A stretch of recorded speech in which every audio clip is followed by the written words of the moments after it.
estamos enfrentándonos a discursos propagandistas que además una de las partes tiene bastante poder mediático y es capaz de distorsionar la realidad. Y por realidad entendamos, que también es complejo explicar el concepto de realidad, lo que está sucediendo en el terreno de los hechos y luego ya después vendrán las interpretaciones, pero lo importante es no alterar lo que sucede discursivamente hablando sobre el territorio, sobre los hechos.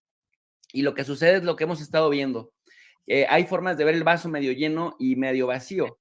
Y en Ucrania, me parece que Occidente, y por Occidente entendemos a Estados Unidos, Canadá, Japón, Corea del Sur, Australia, que no son occidentales meramente, pero que hacen parte de este grupo medio y dentro de la OTAN, más la Unión Europea. Es decir, una alianza regional, aduanera, comercial, migratoria, con una alianza militar como es la OTAN, que se hace llegar de países que geográficamente no son Occidente, pero que están subordinados completamente al Occidente, como estos tres que ya mencioné, Corea del Sur, Japón y Australia. Ahora, cuando digo que hay un aparato mediático muy fuerte de propaganda, me refiero a que nos han intentado voltear las cosas y decir que son los rusos los propagandistas y los que alteran los hechos. Si no, bueno, a la luz de lo que estamos viendo, cuando vemos el vaso medio lleno, medio vacío, ellos dicen que es una derrota para Rusia no haber conquistado en días toda Ucrania. Y la pregunta es, ¿en realidad Rusia en algún momento se propuso conquistar toda Ucrania? Punto número dos, no es lo mismo, Santiago, una ocupación militar que una invasión. Con la invasión sucede lo que hizo Estados Unidos en Afganistán o en Irak. Llegas, depredas todo lo que hay a tu alrededor y en 2 meses puedes decir mission accomplished, ¿no? Misión cumplida. Pero, ¿qué sucede? Que al momento de ya llevar ejército para instaurar un gobierno apoyado militarmente por el ejército invasor, hay resistencia natural en casi todas las ocupaciones militares, de tal suerte que aunque sea muy asimétrica la relación, cuando nosotros observamos los casos paradigmáticos, las ocupaciones suelen ser muy sangrientas, muy desgastantes, muy costosas económica y políticamente. Un caso muy concreto, Israel en Palestina. Israel es una potencia hasta nuclear, ocupa ilegalmente el territorio palestino y mira la resistencia que durante más de 60 años y esto hablando de la guerra del 67, pero si nos vamos todavía más al 48, que por 80 años la resistencia que han presentado los palestinos. O en el caso de Marruecos y Sahara Occidental, o lo mismo que vimos, Afganistán siendo el país más pobre del mundo, terminó echando a patadas a Estados Unidos, que es la superpotencia. En ese contexto, cuando nos dicen que Rusia ha fracasado porque no logró ocupar el 100% de Ucrania por la brava resistencia ucraniana, la pregunta es, ¿y en realidad Rusia se planteó ocupar en pocos días toda Ucrania o eran ataques generalizados en los primeros días, en las primeras semanas del 2022 para posteriormente concentrarse en donde verdaderamente les importa, que es en el Donbass? Y si es el Donbass, entonces Rusia sí ha cumplido con su agenda. ¿Por qué? Porque allá una ocupación no le representa tanto reto, ni tanto riesgo, ni es políticamente costosa, ni es económicamente costosa. ¿Por qué digo lo que digo, Santiago?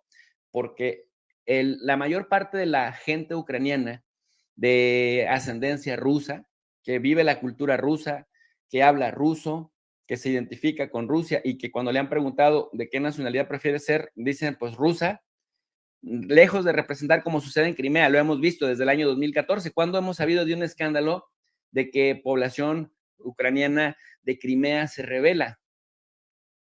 Y esto no quiere decir que porque el ejército ruso sea megapoderoso, esto quiere decir que cuando hay una ocupación en un lugar que es pro, es decir, que está, que de hecho hasta se gestiona cierta cercanía con ese país, eso facilita todo. Entonces, ¿por qué digo que no es políticamente costosa?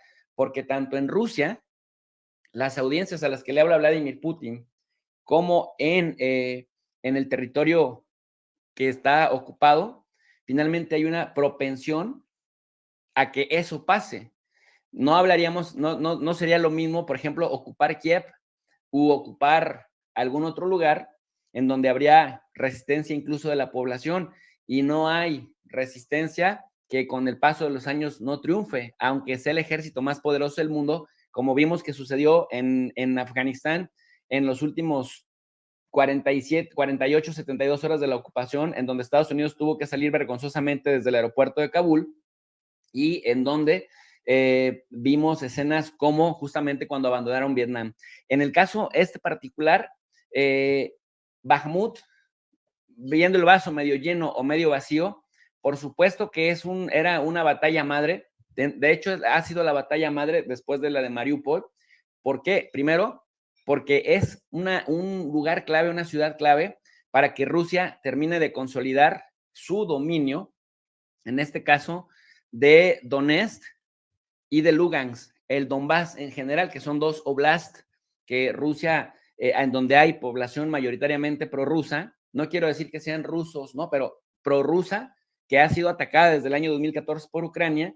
¿Por qué? Recordemos que se les ha prohibido que hablen ruso, se ha prohibido la cultura rusa, es decir, se ha atentado contra la práctica de la vida cotidiana de los rusofónicos en este lugar. Entonces, Bakhmut representa una oportunidad para que quien la domine, para que quien la controle, pueda dificultar al otro el dominio del Donbass en general.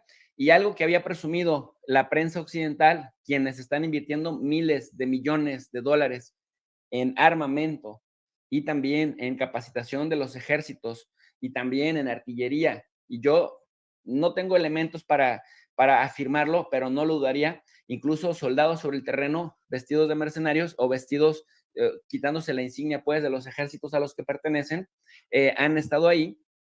No van a reconocer públicamente que en esa inversión multimillonaria se han estado equivocando y entonces, para efectos del discurso, terminan diciendo, ¿sabes qué?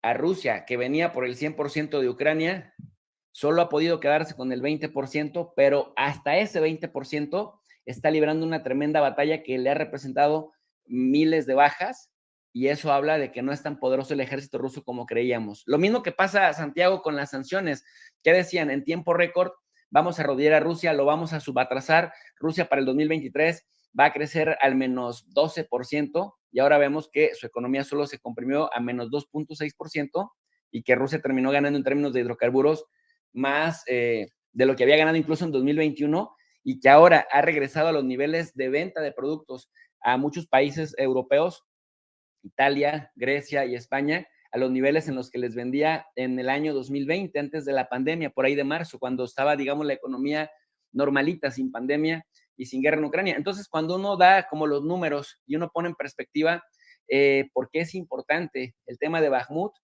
porque simple y sencillamente de esa batalla va a depender que Rusia consolide, como ya lo hizo constitucionalmente, de acuerdo a sus propias leyes, el dominio del Donbass y luego de Gerson y de Zaporilla, que se le facilite, y Ucrania ahí ha perdido a buena parte de sus reservas de élite, que al momento de la desbandada, al momento de irse, fueron a cubrirlas con jóvenes y con adultos mayores para que los soldados de élite que aún quedaban vivos pudieran escapar a la siguiente ciudad cercana en aras de que puedan presentar en Kramatorsk o en Kharkov otra batalla pues similar a la de Bakhmut, Santiago.